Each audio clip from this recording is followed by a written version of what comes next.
This is Pro Series Off Topic. Welcome back to Pro Series Off Topic. This is episode 84. I hope you enjoyed Pro Series this past week. It was with Nicholas Chapman. He's the CEO of the FDA Group. In a nutshell, basically, the FDA Group is an agency that kind of helps companies who are trying to get stuff passed through the FDA. They kind of navigate the way for you. It's kind of like almost like a travel agent kind of for the FDA, just making sure you know where the forms get signed, how the process goes, and just so if you're going through in it, like if you've never been through it, they'll help you out. Great episode. Go check that out. It's 164 with Nicholas Chapman. It's on all platforms now. But going into the main topic of the week, this is going to be a lot more visual. So if you do not follow me on Eric Dillman Designs on Instagram, Facebook, X, all the platforms, TikTok, it's more of a visual thing to go check it out. So I know I've talked about AI a lot on this podcast, and there's so much to talk about. It could ruin careers. It can be a tool for a career. I talk about it a lot. I use an AI tool to help me with wording of podcast descriptions and stuff because I'm just not the best of writers, and I know that. I don't copy paste. I use it as a tool to help me write better, and I change it up a little bit, but it just helps me get that messaging that I have in my head out onto the screen, not on paper, screen. And I'm going to talk about it in the interior design world. There's so many of these images I've saved over time that are generated, and I know a lot of people use these on social media, like they're designers and they don't have a lot of projects. They'll just generate a design and think it's their design, and a lot of people are fooled by it. And nowadays on Instagram and on social media, you have to tag that it's AI, or you get flagged, or you get the photo gets taken down. It's just a very, very scary world that we live in with those images, and I kind of wanted to laugh at some of these photos. So if you do not follow me on Eric Dillman Designs, head over now. I'll make a reel of it and show you some very funny photos that I don't know why people even post after an AI generator kind of put this out there for them. So go over to Eric Dillman Designs, check that out. Second topic I want to talk about, I'm not talking about the election. Talked about it last week that I'm not going to talk about politics, never will. But I do want to talk about one thing that has to do with the president.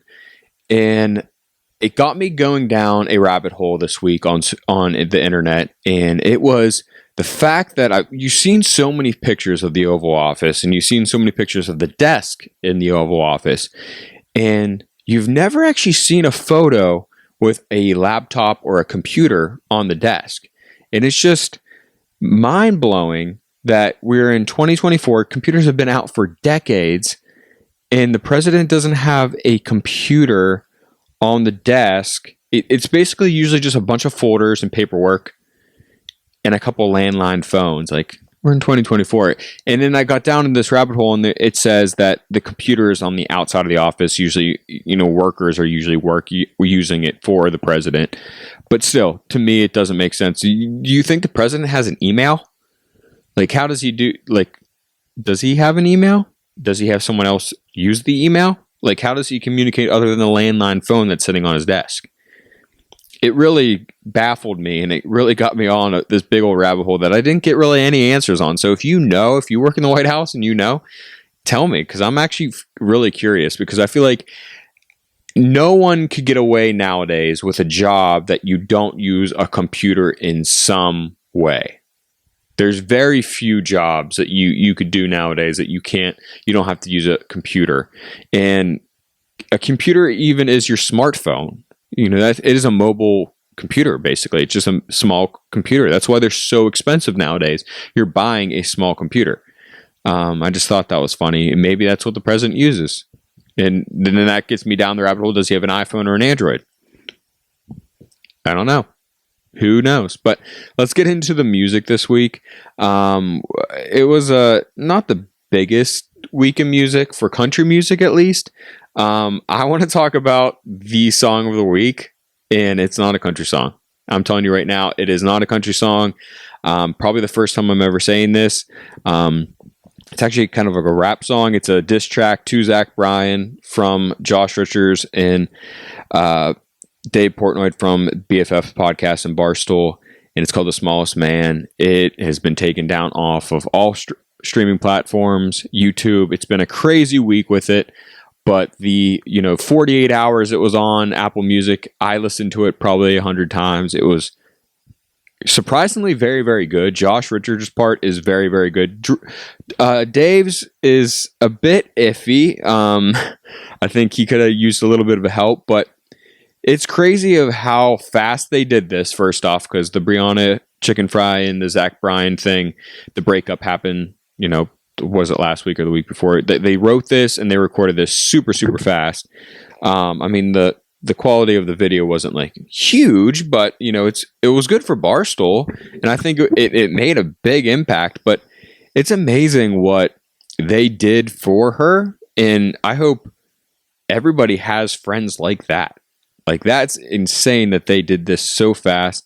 And just if you have not gone on, there's different ways to actually listen to it now. I think Dave is actually recording his own version called Dave's version, which very curious on how that's going to sound, because my favorite part of the song was Josh's, and I don't know the details on why Josh can't be a part of it. I think it's something to do with Josh and Zach Bryan being part of like the same talent agency or something. That's what I heard on TikTok. I don't know if that's a fact, but I think his part was actually really, really good, and it's sad, but it's still on the internet in some forms, in some ways. I know Josh put it on his story last night on a different website, so go check that out. It's called The Smallest Man. It's really, really funny, and probably one of the best diss tracks that I've heard in a very, very long time. And on that note, Zach Bryan actually came out with 2 songs this week, which don't really go into the diss track. It's not part of the diss track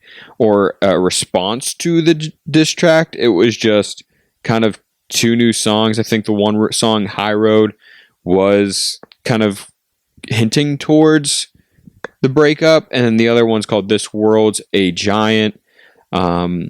They're decent. They're not my favorite songs of Zach Bryan's, but it's weird when this stuff kind of happens. You see like the light of them, and Brianna, if you listen to the BFF podcast on Thursday night, she kind of explains a lot of it, and there's a lot to do with her not taking the $12 million for the NDA, and she did say some details are going to be private because they're embarrassing to her, which is totally fine, but kudos to her for not taking the NDA money. That's insane that she did that. She's standing up for herself. She's standing up for everybody else that has gone through something like that. And it just says a lot about her character.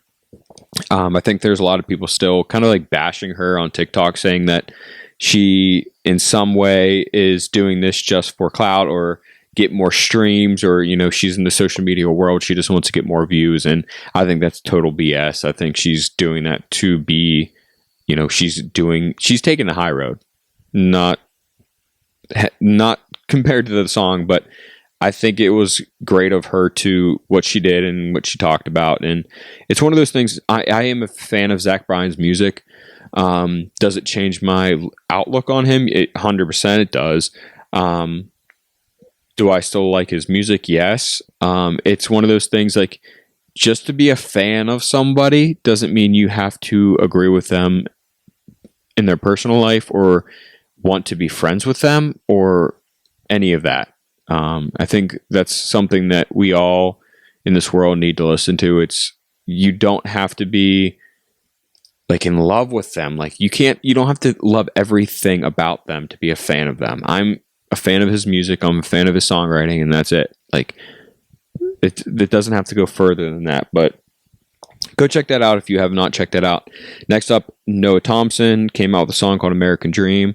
It's decent. It's slow, but it's a pretty good song off of what he has come out with so far. Zach Top, another artist that I've been really loving all his music, but he came out with a Christmas song called Blue Christmas. Obviously, the classic of Blue Christmas, and his voice sounds so good together, so go check that one out. Jamie Johnson is keep coming out with more and more songs off of his highly anticipated Midnight Gasoline album.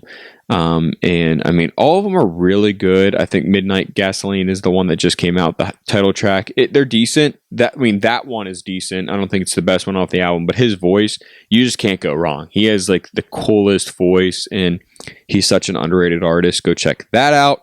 Chase Matthews came out with another song called Missing Me, Missing You. It's decent. I don't think it's as good as his last single, but still worthy of going checking out. Flatland Cavalry, another band that is kind of, breaking the scene or, really doing well in the media base chart. And this song's called Chasing a Feeling. It's pretty good. Dwight Yoakam.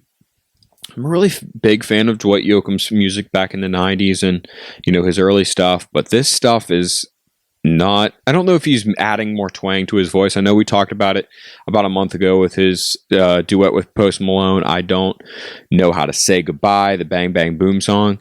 But he just came out with another one called I'll Pay the Price. It's just like that yodel that he does in the songs that I just think is a little bit too over the top. Like he's purposely singing more twangier because of he's trying to make a point of what country music is now and how he wants it to be portrayed. But oh well. Next up, Tyler Rich, All the Small Things. I'll be honest, when I saw this and when I downloaded it on my phone, I thought it was going to be a cover of the Blink-182 All the Small Things. I was pleasantly surprised that it was not. It's a good song. It's just I was really hoping it was All the Small Things I Knew Of, and it would have been a great week to put that out, honestly. And then last up is the only album I really listened to this week is Gabby Barrett's new holiday album, Carols and Candlelight. It's decent. Her voice is really good, so it's it's a no-brainer that it's going to be a good album. She has a song on there with her husband, and it is the old version of Baby It's Cold Outside, so I like seeing that. And then Gabby Barrett also came out with a song with King of Country, which I think is the best song on the album just because both of their voices together just sounds amazing. It's called Go Tell It on the Mountain. There's not many. It's mostly like what you think of a country or Christmas album. It is mostly covers and a few, original versions. But go check that out. It's definitely worthy of looking at. Into the media base chart this week. Number 5 this week is Parmalee, Gonna Love You. Number 4 this week, Dasha Austin, which is weird. That song I thought died off months ago. I'm very surprised it's number 4 this week on the media base chart because I haven't heard it on country radio in months. So that's very odd. Number 3, Kane Brown, Marshmallow with Mouse on it. Number 2, Morgan Wallen, Lies, Lies, Lies. And the number 1 song of the week is Jelly Roll, I Am Not Okay. That's all we have this week for country music. Next week, Pro Series, we have episode 165.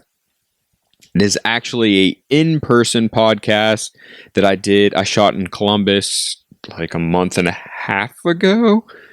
Yeah, a month and a half ago with Lindsay and Alex Remley from Edgework Creative. It's a great episode. We talk about it. If you don't follow them at Edgework Creative on Instagram, you're missing out. They do some really, really cool stuff. It's not just like the basic design stuff. They do some really cool design for restaurants and hotels and just the coolest stuff out there. It's basically if you could draw it up or tell them what you're thinking of, they'll make it. Like it's the craziest stuff out there. So stay tuned to that. It's going to come out on Wednesday.